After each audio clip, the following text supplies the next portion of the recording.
Hey everyone, welcome back to Real Talk Lab, the podcast where we have real conversations so you can practice your listening and pick up natural English along the way. I'm Emma. And I'm Drake. Today we're talking about something that I think almost everyone struggles with. And that is overthinking.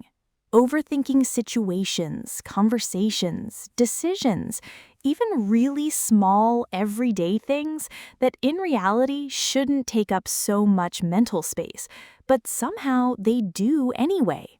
Exactly. And I think what makes it interesting is that overthinking doesn't always feel negative in the moment. Sometimes it feels like you're just being careful or responsible or thoughtful. But later, you realize you've spent way too much energy on something that didn't actually need that much attention. Yeah, that's true.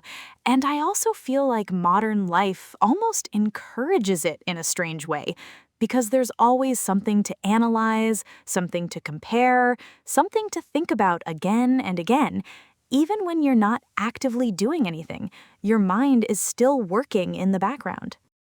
I think people today spend a huge amount of time inside their own thoughts.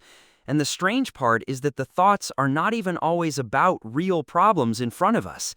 A lot of the time, it's about future situations that haven't even happened yet, or past moments that we can't change anymore.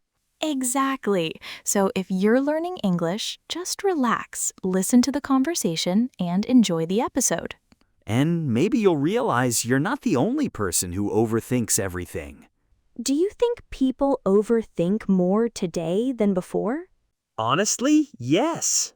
Why? I think social media changed the way we think. Because you're constantly exposed to other people's lives, and it creates this silent pressure that everyone else is doing better, moving faster, or figuring things out more clearly than you are. That's true. And the truth is, we're only seeing a very small part of people's lives online. We see the highlights, the best moments, the successful moments, but we don't see the confusion, the doubts, or the struggles behind those moments. So it creates a very unrealistic comparison. Exactly. And I've had moments where I open my phone just to relax for a few minutes, and suddenly I start questioning my whole life. Like I see someone traveling or working on something exciting, and then I immediately think, what am I doing with my time? Even if I was literally just resting. Yeah, that comparison effect is very real. And I think it also connects to the idea that people feel like they need to have everything figured out quickly, like there's some invisible timeline where you're supposed to already know what you're doing with your life, your career, your relationships, and if you don't, you feel like you're behind. Exactly. I also think we have too many choices now. What do you mean? Like, people overthink relationships, careers, where to live, what to... Because everyone wants to make the perfect decision, so even small choices start to feel heavy. Yes, and the pressure is exhausting. I relate to that a lot. Sometimes I spend hours thinking about something small. Like what? Sending a message. Oh my God, same. I've had moments where I write a message, delete it, rewrite it, read it again, change one word, and suddenly 20 minutes have passed and I'm still not satisfied with it. Oh my God, yes. Especially when it's someone you care about, or someone you don't know very well yet. You start analyzing tone, wording, timing, like, is this too direct? Does this sound too cold? Should I add something else? And suddenly, a simple message becomes a whole process. Exactly. And what's funny is that the other person usually reads it in a few seconds and moves on with their day. But in your head, it becomes this big moment that you keep thinking about for much longer than necessary. I think overthinking is often connected to fear. Fear of making mistakes. Yeah, fear of making mistakes, fear of being judged, fear of embarrassment, and sometimes even fear of missing out on better options. So instead of just choosing or acting, we stay stuck in thinking. And the problem is, the more you think, the more complicated everything starts to feel. Something that was originally a simple decision suddenly turns into a whole analysis in your head, with different outcomes and scenarios and consequences that may never even happen. Even though life is impossible to fully control. Exactly. And honestly, sometimes overthinking feels productive. That's so true. You feel like you're working on the problem, but really you're just stressing yourself out. I've had moments where I spent more time thinking about doing something than actually doing it. Same, especially with big decisions about the future. Yeah, there's so much pressure to figure your whole life out quickly. And if you don't know what you're doing, you feel like you're failing somehow. Even though most people are probably confused too. Exactly. I think some people are just better at hiding it. Yeah, and I also think modern life makes it worse because there's just constant input. We're always consuming something. That's true. Even when I'm resting, I'm usually on my phone. Exactly, and I think the brain doesn't really get quiet anymore. That's actually a good point, because when everything is quiet, that's usually when overthinking starts. Yeah, it's like your brain finally has space and then it fills it with everything at once.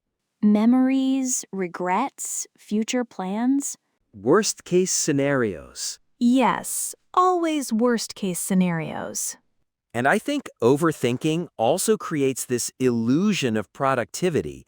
Like you feel like because you're thinking about something so much, you must be working on it or improving it somehow.